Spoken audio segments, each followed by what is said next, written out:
Rotations are easily one of, if not the most important thing in Rocket League. It is impossible to attack consistently or defend well if the players on the team aren't moving around correctly. In this video, we will uncover the untold secrets of rotations so that you can master this incredibly important skill.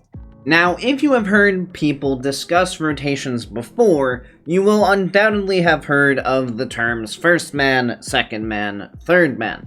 So obviously, if we have a situation like we see on the screen here, your first man is right here, second man here, and then third man over here. It seems fairly simple to understand, but my problem with this system is that while it designates what position in rotation you're in, first, second, or third, it really doesn't designate what your job in that position actually is. So in the situation that we see here, again, fairly simple example, our first man here is going to be what I like to call our force player.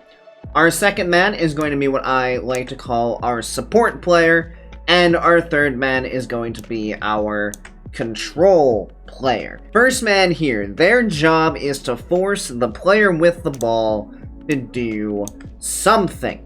They need to make this guy on the opposing team do something with the ball. They can't just sit here and wait and do nothing, because that is just allowing the offensive player here to do whatever they want, which is exactly what we don't want. And then this will open things up for our two players behind the force player.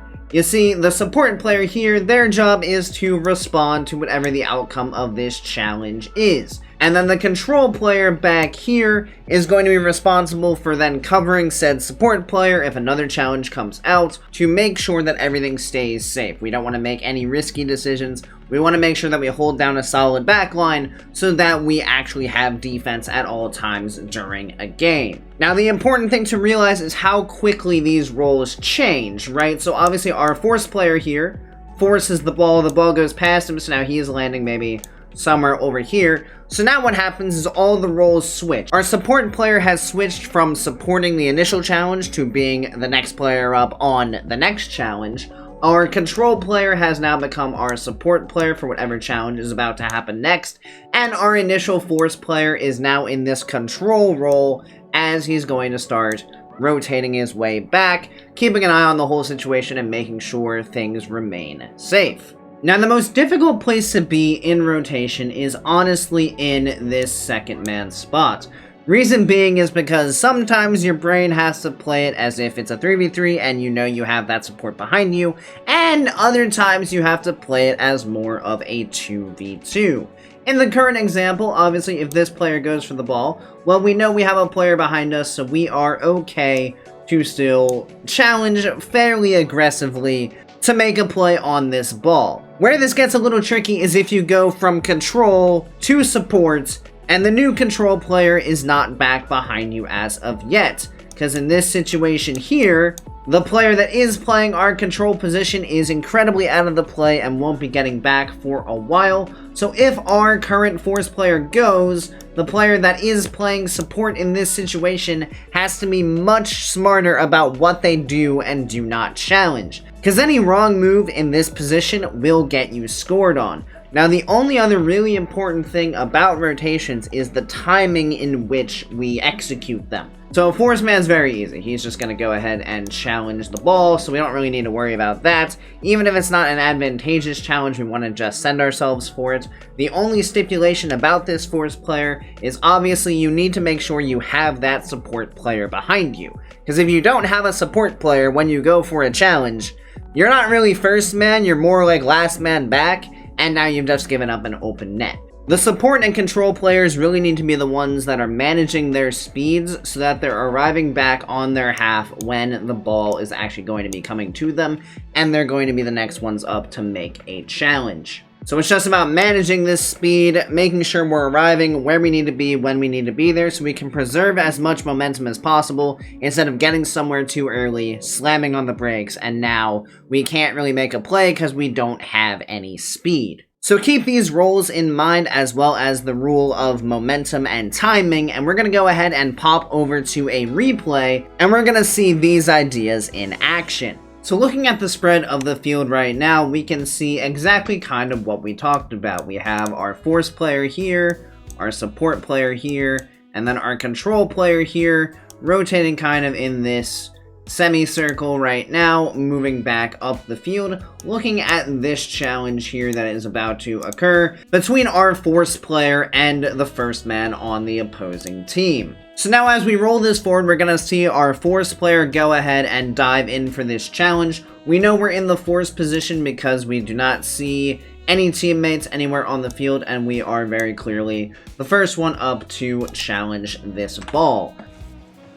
So as we throw ourselves in here, I want you to notice that we don't jump. And this is something that's very important. A lot of players, when they're the first man and they want to just throw in a challenge, they will just yeet themselves at the ball, and it will cause them to go flying into the opponent's half really far out of the play, and it just takes longer to recover back on defense. If we need to slow down our rotation, we want to be the ones controlling that. We don't want our rotations to be slow because we've put ourselves out of the play. So going for these drive challenges where we still force the opponent to do something while not really taking ourselves out of the play can be extremely advantageous, because as we see here, Bubble's gonna do this same thing whether we jump or not.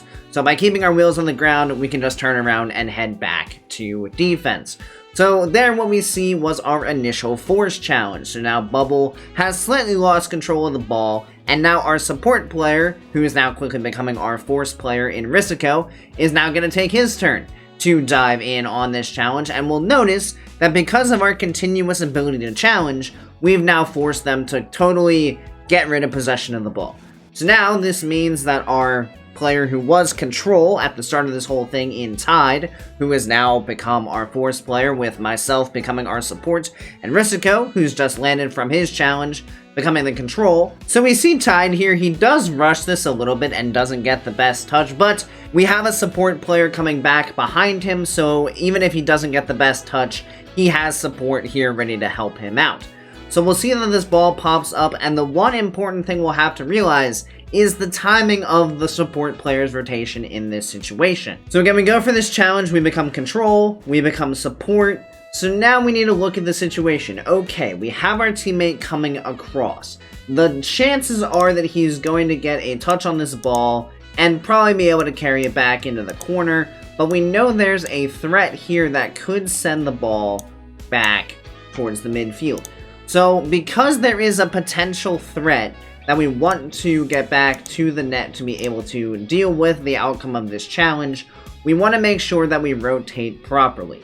Now, if we had more time and like this guy wasn't here, so it was very obvious that Tide had this touch completely for free with no threat, then in this situation we probably rotate wider to take more time in our rotation to make sure we're just maintaining flow and momentum.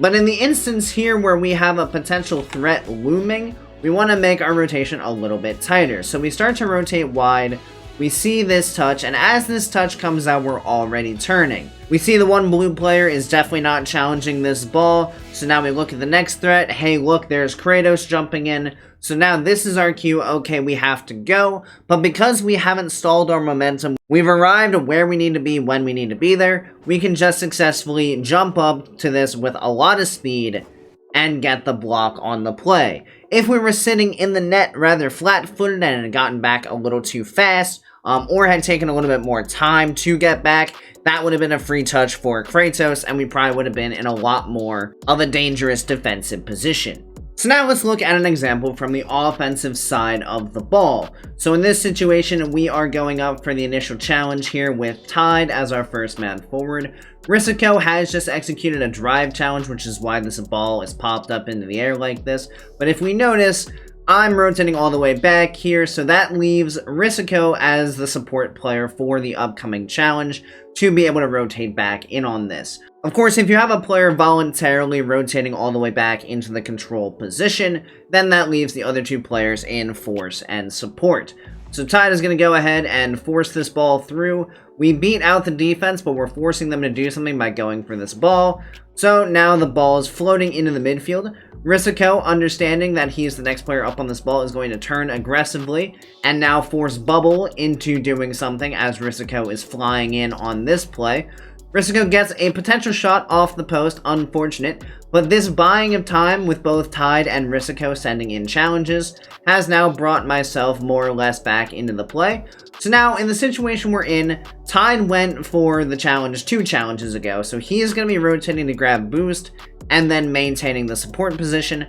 Risiko is now pretty much out of the play for a brief bit of time here, so he'll be grabbing this boost and rotating into control. So it'll be on myself and Tide to keep this offense moving forward for the time being. This ball is obviously going to be coming across to the left-hand side, so we just let him touch the ball. There's no real need to do anything here, as he's just going to hand the ball back to us, and there's no ability for us to really force in this situation, because we're clean beat to the ball. You can only really send a force player if they can actually impact the ball in some way. If that player is obviously too far away, there's not really much that they can do.